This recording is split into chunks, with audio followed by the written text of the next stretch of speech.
দেশের স্বাধীনতা রক্ষায় তরুণদের বাধ্যতামূলক সামরিক শিক্ষার ব্যবস্থা করতে সরকারের প্রতি আহ্বান জানিয়েছেন আমার দেশ সম্পাদক ডক্টর মাহমুদুর রহমান।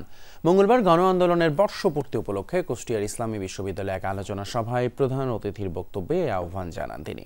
সভায় তিনি আরও বলেন, জুলাই গণ আন্দোলনের শহীদদের ভুলে গেলে চলবে না, কারণ এটা সাধারণ কোনো বিপ্লব ছিল না। এটা হয়েছে সার্বভৌমত্ব লুণ্ঠনকারী এবং ভারতীয় আধিপত্যবাদের বিরুদ্ধে। এর আগে মঙ্গলবার সকালে প্রশাসন ভবনের সামনে থেকে র্যালিটি বের করা হয়। পরে বিকেলে কুষ্টিয়া প্রেস ক্লাব, সাংবাদিক ইউনিয়ন সহ জেলার সর্বস্তরের সাংবাদিকদের সাথে মতবিনিময় করেন আমার দেশ পত্রিকার সম্পাদক ডক্টর মাহমুদুর রহমান।